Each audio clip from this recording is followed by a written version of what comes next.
Hey my good friends, Sam Haymart with Test Driven TV. Today we are test driving the highly anticipated and all-new 2024 Toyota Land Cruiser, and this is the base model retro-inspired 1958 edition.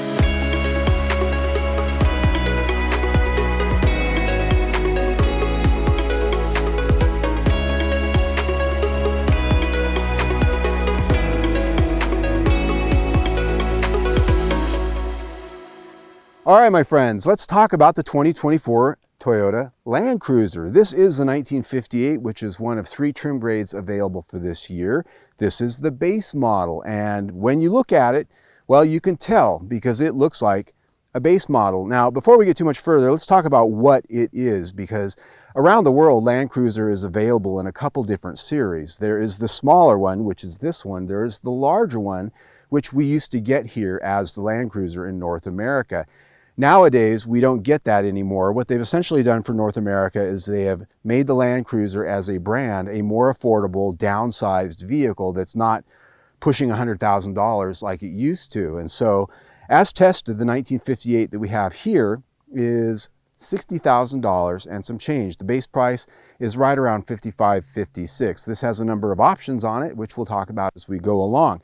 But looking at the overall size and shape of this, I need to point out to you that this rides on the exact same chassis, has the exact same powertrain as the new 2025 Toyota 4Runner. It's exactly the same size. The wheelbase is the same. The curb weight is almost identical. The engine, the transmission, the 4-wheel drive system that this has is the exact same system, the exact same powertrain and chassis that you're going to find in the higher levels of the new Toyota 4Runner. So it's a Toyota 4Runner for all intents and purposes. The big difference being the styling inside and out. This has the Land Cruiser look, the Land Cruiser heritage, the branding, etc. But that's basically what you get for the price difference. And we're going to be talking about that quite a bit in this video, whether you like it or not, because this is a vehicle that you can't separate from the 4Runner, especially when you start looking at price tag. Now, styling though, let's talk about that. One of the things I do like about this, it's got a nice squared off, chiseled look, not quite as muscular looking as the 4Runner, not as aggressive. It's a little more stately, let's say. When you look at the grille in the front of the vehicle, you're going to see acres and acres of black plastic, Toyota lettering across the grille in heritage form, and the 1958 does have the retro-styled round LED headlight rings. As we come down the bumper and start to look underneath, you can see this also has metal skid plates. Now, these are an option on this. These are not standard. And I'm a little bit surprised that they are a little bit on the thin side, close to about 1/8 of an inch.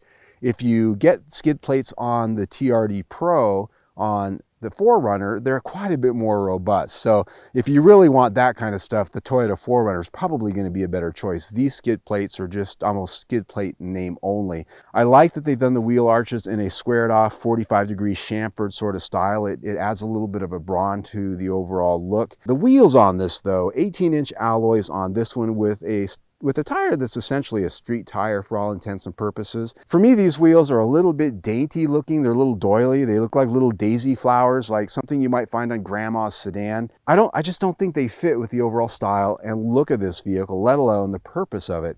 And the fact that they've given us essentially street tires here, again, a bit of a surprise. One of the things this does have for the serious off-roader that I do appreciate are the optional rock rails down here. These are robust rock rails. These are not running boards. You can actually run these up over the top of a high spot, and they're going to protect all of the black plastic that you see on the bottom of the vehicle, as well as keep your rockers from getting skinned up or dented up. That is well worth the money if you're spending it for options. Coming around to the rear 3/4 view, you can really see where this design of the rear window line and the shoulder line at the rear quarters really gives this a little bit of an athletic edge. Not quite as muscular as the 4Runner, but definitely still having a muscular athletic look. I love the roof rack that this is optioned with up on the top. It's functional, it looks good. It does cost money, but it's nice to have one of those, especially if you're going to actually use this for camping and doing a lot of outdoor stuff. I do have to say though that while I do appreciate the styling being quite different from the 4Runner, I still look at this and think that while they've done a good job on a lot of the little details, the overall styling theme is a little bit uninspired here. Yeah, they did a little bit of retro. They did a little bit of kind of looks like it could have been an older one. But the point of the matter is that's they're not pressing the envelope here in the way of styling. This doesn't look that much different from a 1990s era Mitsubishi Montero to me. I mean, if this had gone on sale 20, 25 years ago, just as it sits, nobody would have even blinked and said, wow, you know, that's odd. That doesn't fit in the landscape today. And so I just think they could have done more given the spend up that we have here, spending up and getting into a Land Cruiser. And the last point I'll make sort of in that realm is, as we look at the rear gate, yes, it's got the nice opening glass. It opens separately from the gate. And then of course the gate opens traditionally, but it's not power. It's $60,000. They didn't even throw in a power lift gate, which is, it's kind of missing at this price in my opinion. If all of the acres of black plastic on the outside of the Land Cruiser 1958 didn't clue you in that this was a base vehicle, have a seat inside. This is the most basic stripped down interior I have seen in any modern SUV. Black plastic everywhere and very few features. Cloth seats. They're heated, but they're manual seats. Luckily, they're comfortable, but cloth seats they are at $60,000. Ahead of me is the same base instrument cluster you're going to find in the Toyota Tacoma pickup truck. 7-inch digital screen. The infotainment screen over here is an 8-inch screen. Essentially the same base system you're going to find in most of Toyota cars, all the way down to the cheapest models. Climate control is here, luckily, and down below that, a nice cubby for your phone, but no wireless charger here, not at $60,000. All of the controls for the four-wheel drive system, which is really the one premium thing this vehicle has. All of the traction toys, everything is laid out very well done on the console in terms of design and usability. Cup holders off to the side, and down in the center console, a pretty nice large area, about the size of 2 rectangular tissue boxes. Plenty of storage in there at least, but if you're looking for a lot of creature comforts here in the Land Cruiser 1958, they're simply not here in the way of electronics, bells, and whistles. There's no sunroof, there's no power seats, there's no memory seats. And the other thing I'd point out is many of the plastics in here are actually pretty chintzy and cheap.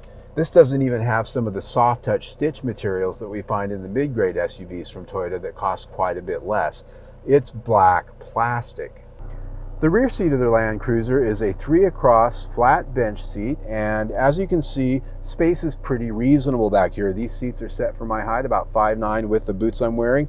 I've got about 4 inches legroom ahead of me. Now, as you look at me sitting here, you can tell the seating height isn't really the highest. I'm kind of sitting down on the floor, and my knees are perched up just a little bit. Not the most comfortable position out there. Luckily, I've got a lot of cool air blowing on me. It's over 100 degrees today here in Phoenix, Arizona. I've got vents up on the roof that blow air down on me. And there's also vents further in the back that would aid a third row seat if it were back there, but it helps keep the entire cabin cool. Down on the back of the rear console, no vents there, but there are controls for the HVAC, and there are plenty of power ports down below. Now, when it comes to versatility, this is a big SUV that's a Land Cruiser, right? It's designed for taking you out in the world and really showing you the ability. This rear seat folds down in a 60-40 split. You can either do a fold and tumble forward, which gives you a little bit more access to the rear, or you can just fold the backs flat. When we look at the floor of this floor is not entirely flat. First of all, the second row seat, when it folds down, they're about 4 inches above the deck in the back. Now, when we open the hatch and look at the back, the cargo area is pretty sizable as far as width and depth, but when you look at the height, this actually has about a 4-inch high platform up off what would normally be the floor height to accommodate the hybrid battery. There's actually quite a bit of cargo area back there that's lost because they've chosen to do a hybrid powertrain in this vehicle. And so when we pull back the cover and look underneath, there's a number of small storage areas around the perimeter of it, at the rear, on the sides, and even up front just between the second row seat and where the battery is located. But the height of that really does cut into what would otherwise be a nice sizable area. A little bit of a disappointment there, and what I would call a compromise made for this powertrain. So when it comes to rating this interior, I have to tell you I'm pretty disappointed, and I think that's been pretty clear as we've done the sit-through in here. I get the idea of creating a basic rubber floor SUV that doesn't have a lot of bells and whistles, plain. Some people would like to have a stick shift over here and a manual shifting gearbox for the transfer case. But the fact of the matter is, we're in the modern days, and this is $60,000. If this were a 4Runner at $45,000, a base SR5 that had this basic interior, that'd be fine, but that's not where we're at. We're at $60,000 because it's called Land Cruiser, and this just doesn't work. Furthermore, we've got versatility issues with what's going on out back because this is a hybrid. That cargo area is compromised by about 4 inches in height, and that just really takes away from this vehicle. Give us a conventional powertrain, give us more space back there and more versatility. This interior gets 3.5 out of 5 stars. The infotainment system here, as I mentioned already, a base system like you're going to find in almost any other basic bargain basement Toyota car. This is an 8-inch touchscreen infotainment system that for the most part offers most of its feature content through a subscription. If you press the navigation button, up pops a subscription paywall. If you want to use some of the other cloud-based features that it has, up pops a paywall. And so on a lot of other Toyota products, even their most expensive ones that offer a version of this, I've not rated this system very high. And what's particularly disappointing here is the fact that even though we're in a high-end $60,000 SUV that's geared towards off-roading, it's a Land Cruiser. When you put it in reverse and look at the backup camera, it's only a single view camera. There are $30,000 vehicles out there that offer full surround view monitors. Especially on a vehicle like this is a disappointment. And to add insult to injury, when you turn the wheel, those lines on that screen don't move. They don't represent anything in the way of the path of this vehicle. So it is the most basic of backup cameras for a $60,000 Land Cruiser. What I will tell you that's good about this system, it does come with wireless Apple CarPlay and Android Auto, and they don't charge you for that, oddly enough. And that's good because I spend a lot of my time with my Apple CarPlay. So that took the edge off the fact that this is such a basic system in such an expensive vehicle. And as I mentioned down here, there's no phone charger for $60,000. There are a lot of ports that you can plug into, thank goodness. So when it comes to rating this system, while it might be okay in a Corolla LE, it's not okay in a $60,000 Land Cruiser. It's grossly out of place here, and for the money, most manufacturers out there, even in their base and mid-level cars, offer twice as much, larger screen, more capabilities, and they don't charge you extra for certain things like this does. This system gets 3.5 out of 5 stars. All right, show and tell is over. It's time to take a drive, and we're out here in the desert, and so we're going to start here. One of the things we talked about already is that this shares its chassis with the 4Runner. Well, what that means is this is Toyota's TNGA F chassis architecture, and in this iteration it has a double wishbone front suspension. It has a multi-link solid rear axle at the rear. When it comes to the drive system on this, full-time 4-wheel drive, and it has a 2-speed transfer case. It has all the traction toys that you can get here, crawl control, all of those things that make trail driving and getting into the really slippery stuff easy. Toyota's really good at that, and it's got pretty much the full suite of everything that they've ever come up with when it comes to traction toys. It's got the locking center differential, it's got the locking rear differential, and the software and the traction control system handle all of the rest. My big question when I drive these things isn't so much can it drive up a mountain. We know it can do that. I just really want to know is how well put together it is. How does it handle? What does it feel like? Does it feel its price? And one thing I will tell you already is that having driven the Toyota Tacoma, which also shares this same chassis, I have been happier with the smaller version of it that is used in this vehicle, the Tacoma and the 4Runner, as far as how solid it feels and how well bolted together it feels, how well sorted the suspension is in the tuning. Much better than the full-size versions being the Sequoia, the Tundra, and the full-size LX, which is also the full-size Land Cruiser elsewhere than North America.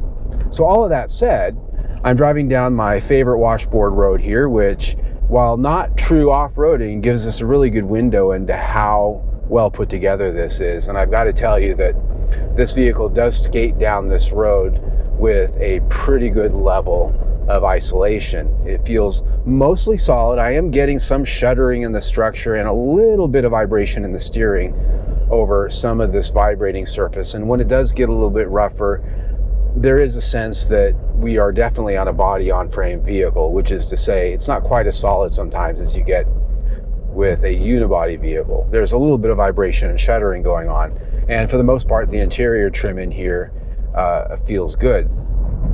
The steering has a good light feel to it, and of course that does change when you dial up the drive modes. If you go to sport, it gets a slightly heavier feel. So off-road out here in the dirt, this is a vehicle that is probably going to impress most people. It has a nice feel to it. It feels solid, and this is the one area of this entire vehicle this week that it definitely feels its price. But more important than this even for a lot of people is going to be how it drives on the pavement.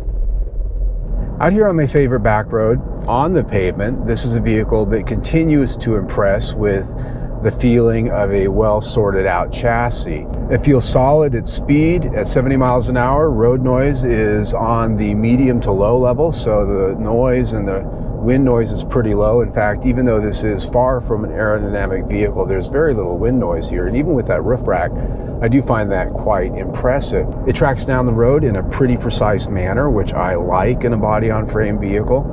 It just feels of quality, and it does have a nice compliant ride. It's a little bit jittery and jiggly at times over certain types of pavement, but because this is essentially a truck chassis, we come to expect that. And this does have a lot of benefits that come along with its level of stability. It's got a 6,000 pound tow rating, for example, and it feels heavy because it is. One benefit to these tires, which are not necessarily off-road tires, is the fact that it's got pretty good grip out here on the back roads. So if you do spend a lot of time on the pavement, on back roads, mountain roads, where you have curves, you're going to find that these tires are a pretty good choice. It's only if you do a lot of off-roading that you're probably going to want to do an upgrade. Overall though, this is a chassis that, very much like the recent Tacoma I test drove, and as I expect the 4Runner when I do get to test drive it soon, that it's well done and it does feel its price. Cattle guard. This chassis gets 4.5 out of 5 stars. Now, last but not least, it's time to talk about the powertrain. What's under the hood? Well, here, as we've compared it to the 4Runner and the Tacoma quite a bit already, it has the exact same 2.4 liter turbocharged 4-cylinder engine, an 8-speed automatic transmission, and in this case, the hybrid drive system that you can get in both of those other vehicles. It is standard equipment here, optional on the Tacoma and on the 4Runner. It has 326 horsepower, pretty impressive. So if you watch my videos, you know the question I always like to ask is, how does it go? So we're gonna come to a complete stop. There's nobody out here. And go. You know it's a 4-cylinder, it sounds like one. And 60. So it does have adequate power, even though it is a turbocharged 4-cylinder. The 48 horsepower electric motor that's sandwiched between the engine and the transmission does give it quite a bit of boost under full power. And while this is not the same type of hybrid that you're going to find in a Prius, this is a system that allows a bit of an extra horsepower bump as well as a bit of an efficiency bump. It's rated at 22 city, 25 highway, and 23 MPG combined. In my week with it, I got about 20. Now, in fairness, the air conditioner was on, although that doesn't directly affect the engine because this is an electrically powered air conditioning system. It does tap from the same battery that would otherwise be powering me and giving that gasoline engine a bit of a break. So it still affects the overall fuel economy. I will say that the efficiency level here, given all the compromises this vehicle experiences because it's a hybrid, the extra weight, the lack of cargo area in the back, that battery takes up a lot of space in this vehicle, and the lack of refinement that I get, and by that I mean the starting and stopping of this engine isn't quite as well sorted out, cattle guard again, as many of the more mainstream hybrid vehicles out there. What I find is you come to a stop, the engine shuts off just like it would in an auto start-stop car, and if you are mashing the pedal to get out of traffic's way, it doesn't always come to life as fast as you'd like, and there's a bit of a shudder when it does it. The other lens I'm looking through here is the fact that I've spent an extra $10,000 for a Land Cruiser. I didn't want that 4Runner. I wanted to spend up and get something better. And so I'm in what I consider to be an upspend, maybe even a luxury vehicle to some extent. And while I can get past the Corolla interior and all those other things, the fact that I've got a buzzy 4-cylinder under the hood for $60,000, I'm just still not quite, it just doesn't quite rub me right yet. I haven't gotten there. I haven't come around to expecting that's how it's going to be. So all of that said, this powertrain gets 3.5 out of 5 stars.